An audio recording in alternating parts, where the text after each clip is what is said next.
Et sinon, on va aller sur Amazon pour regarder. Attends, je regarde un truc là, parce que j'ai des trucs à jouer. Orson Welles, l'artiste et son double de Youssef Daoudi. Je vais vous présenter ce superbe roman graphique consacré à l'un des grands génies du cinéma, qui est peut-être le cinéma, ou du moins une grande idée du cinéma lui tout seul, puisqu'il s'agit de Monsieur Orson Welles.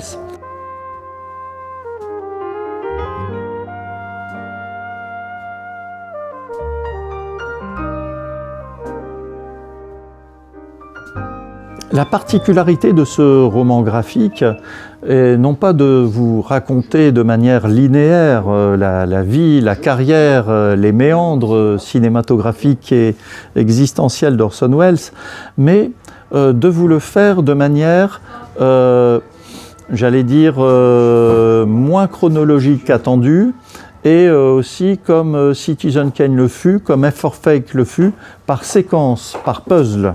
On appellerait ça une BD puzzle, un roman graphique puzzle.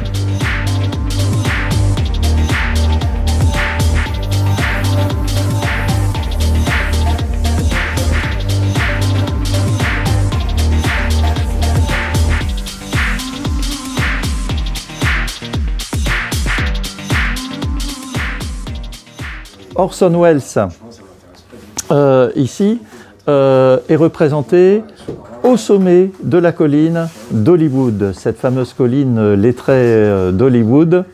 Nous sommes dans les années 70, au moment où Orson Welles a du mal à trouver les financements pour terminer son fameux film The Other Side of the Wind, de l'autre côté du vent.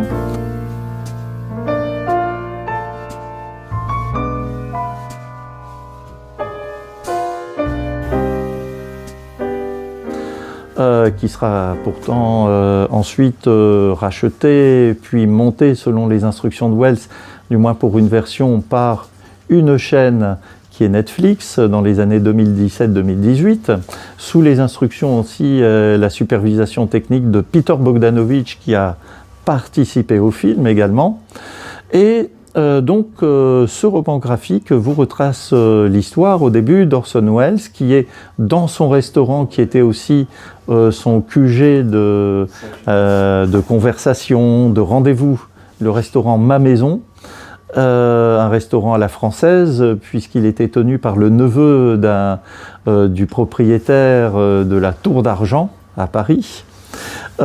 Qui est en train de parler à deux producteurs de l'état d'inachèvement du fameux film De l'autre côté du vent, qui leur fait un numéro avec brio du pitch du film, de l'histoire du film, et avec le chien Kiki qui ponctue de ses aboiements les entretiens entre Welles et ses producteurs. Et ensuite, il y a un retour.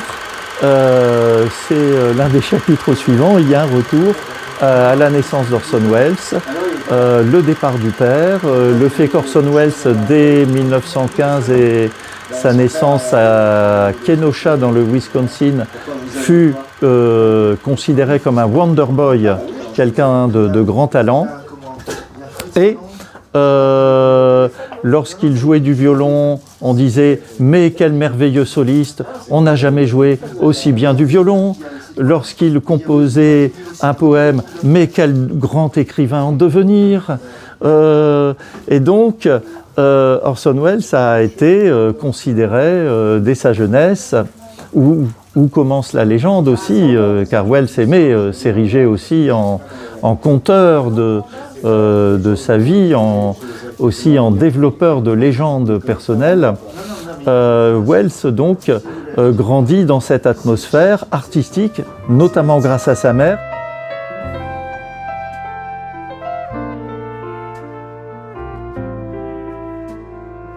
Le temps parfois fait d'heureuses carrières au début, puisque Orson Welles, à l'âge de 16 ans, décide de partir des USA pour l'Espagne, l'Irlande, où il fera carrière en tant que peintre, mais aussi en tant que jeune acteur auprès de la troupe, la fameuse troupe de Robert Coote et Michael McLeamore, en se faisant passer pour un jeune acteur de talent et prometteur américain. Et il va réussir à bluffer Michael McLeamore. Et de retour aux USA, il contribuera à développer sa palette d'acteurs, cette carrière théâtrale, non seulement dans le cadre du New Deal, qui était le projet de réhabilitation économique et sociétale de Franklin Delano Roosevelt en 1930-33, avec une troupe sous la codirection de John Husman. Et avec John Husman, ils vont mettre en place en quelque sorte une troupe d'acteurs qui vont, notamment à New York, mais pas seulement, réhabiliter le théâtre avec une mise en scène parfois très moderne de chefs-d'œuvre de Shakespeare, notamment un Macbeth vaudou, qui allait faire parler de lui avec des acteurs majoritairement de couleur. Et donc, succès polémique d'abord et succès critique par la suite. Une fois la période New Deal terminée, il y a également la fondation, toujours avec John Husman, qui allait être quelqu'un d'important au niveau du théâtre et aussi un acteur de cinéma très estimable par la suite, le Mercury Theatre, qu'il déclinera notamment par une version de Jules César sous Mussolini, et à l'époque il fallait oser, et ensuite avec le Mercury Theatre on the Air, et notamment avec cette émission de 1938, pendant le Halloween de 1938, c'est-à-dire La guerre des mondes de H.G. Wells. We now return you to Carl Phillips at Grover's Mill.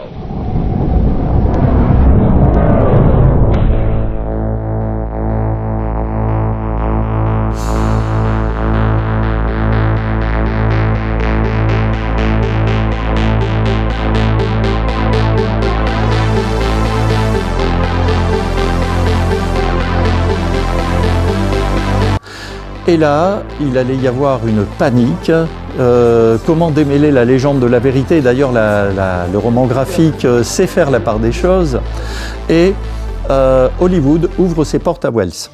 Donc Wells continue quand même à mener de front une carrière au théâtre, une carrière à la radio avec sa troupe, dans laquelle nous avons donc aussi Joseph Cotten, nous avons Agnes Moorehead, deux grands acteurs de l'époque également au cinéma et pas seulement qu'au théâtre ou à la radio. Et donc Wells fait une première proposition à la RKO, la fameuse compagnie RKO.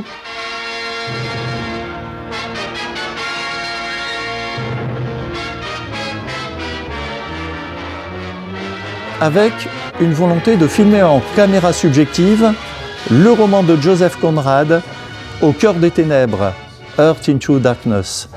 Le projet est retoqué, mais il y a ensuite un autre projet, et c'est ce projet-là qui va marquer l'histoire et la carrière de Wells, et en même temps l'histoire du cinéma, puisqu'il s'agit de Citizen Kane, qui sera filmé en 1940, qui sortira en 1941. Évidemment, le livre dont je vous parle développe toute la maestria avec laquelle Orson Welles a tourné ce film, notamment avec le frère de Joseph Mankiewicz en tant que scénariste, avec aussi Greg Toland en tant que directeur photo. Et il y a des tas de légendes autour de Citizen Kane, autour de Rosebud, autour aussi de ce film puzzle dont je le rappelais tout à l'heure, l'ouvrage reprend l'idée. Et ensuite, il y a évidemment, à partir de 1942, et l'insuccès ou le succès moyen de Citizen Kane, deux événements, deux films que Wells ne pourra pas mener complètement à bien. Il s'agit de It's All True, un documentaire en Amérique du Sud. Wells said, filming Carnival was like trying to capture a hurricane. They sleep for a couple hours, get up and get into the frenzy again. And I'm telling you, they're crazy. People get tired. Qui restera inédit puisque missionné par Rockefeller et Roosevelt, les autorités américaines voient les rushs en disant mais qu'est-ce que c'est que ce film où on voit des nègres et des Brésiliens en train de se trémousser. Deuxième chose, le montage, le remontage, La splendeur des Amberson, qui durait normalement 2h11, que Robert Wise va remonter pour une version d'1h28 avec un happy end, contrairement à ce que Wells désirait par rapport à son adaptation du roman de Booth Tarkington. Et ensuite, le déclin, Wells rejeté en tant que réalisateur, pas en tant qu'acteur, puisque par exemple, il pourra interpréter par exemple le rôle de Rochester dans Jane Eyre, cette superbe version de Stevenson en 1944. Et puis, en tant que réalisateur, il pourra tourner pour des petites firmes et prouver qu'il est encore capable de faire des films de commande.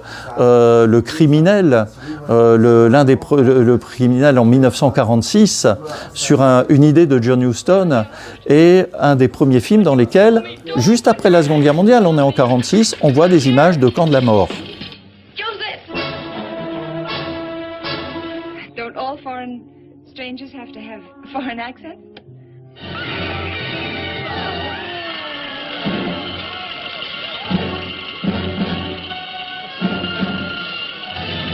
Et ensuite, en 1947, un petit studio de western américain, la Republic Pictures, notamment dans des décors recyclés du fameux King Kong de 1933, lui permet en 21 jours de réaliser son Macbeth.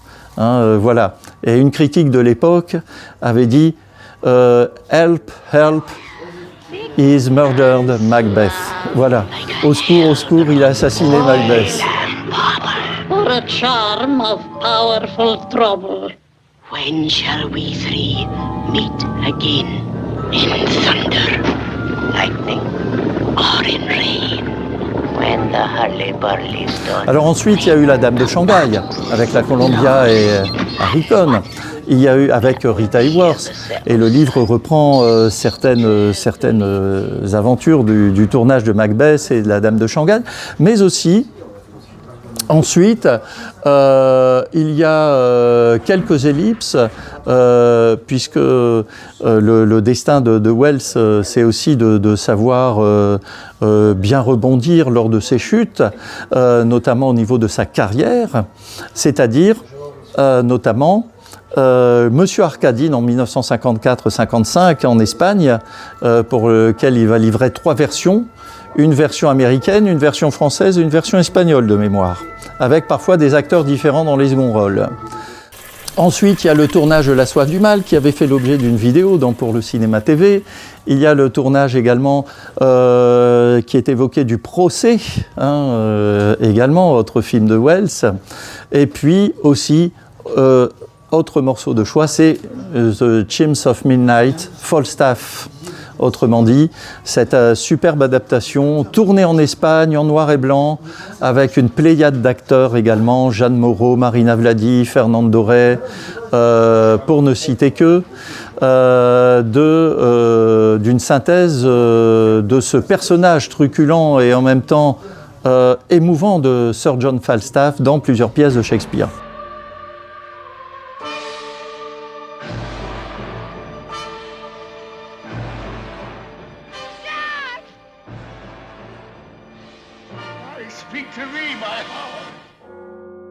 Il y a aussi les différentes tentatives de Wells pour finir son Don Quichotte, pour finir certains de ses films. Et on voit, il y a des moments dans cet ouvrage où on voit les différentes bobines de films inachevés, ou The Deep, par exemple, tourné en 67-68, The Dreamers, d'après Karen Blixen, en 82, avec Oja Kodar, qui fut la dernière compagne de Wells. Et aussi, parfois, des moments beaucoup plus oniriques où Wells se dédouble en Wells, le créateur, le démiurge, dans la démesure, et Orson, qui souhaite calmer cette démesure pour pouvoir terminer sa vie et ses films tranquillement.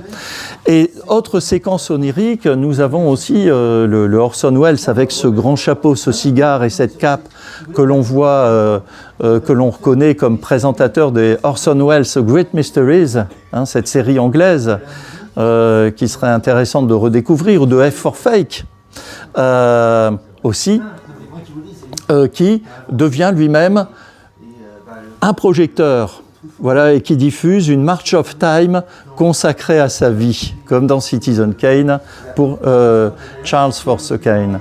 Et puis aussi le fait que ce personnage aussi essaie de toréer la caméra qui devient un taureau, et il essaie de bandériller, de faire le torero efficace face à cette caméra. Il y a un duel avec la caméra. Aussi, il y a de très très belles scènes comme ça imaginées par le concepteur et créateur de cet ouvrage. Alors, pour conclure, je dirais que cet ouvrage est un ouvrage, ma foi, fort bien conçu, à la fois dans sa structure, dont j'ai parlé, dans ses dessins. Il y a également, et dans le choix des couleurs, un réalisme qui est troublant, en même temps qu'un certain onirisme, étant donné qu'il place le personnage d'Orson Welles au-dessus, au sommet de cette colline d'Hollywood, Hollywood qu'il aimerait embrasser, maîtriser, étreindre de son talent, de son génie. Et puis, il y a également le choix des couleurs, l'orange et le noir, puisqu'il y a une citation au début du livre où il dit que finalement la Californie est un excellent endroit pour les oranges, pour faire pousser les oranges. Et il y a cette coloration de noir et d'orange qui ajoute une qualité graphique, franchement, à ce livre. Ce livre qui permet de redécouvrir l'univers d'Orson Welles et qui est pourvu à la fin, et ça je trouve que c'est très, très intéressant et subtil de la part de l'auteur de l'avoir fait, d'une filmographie complète et d'une bibliographie sélective mais également pertinente de la vie et de l'œuvre d'Orson Welles. Voilà. Merci de m'avoir écouté pour cette nouvelle rubrique de Ciné-Livre.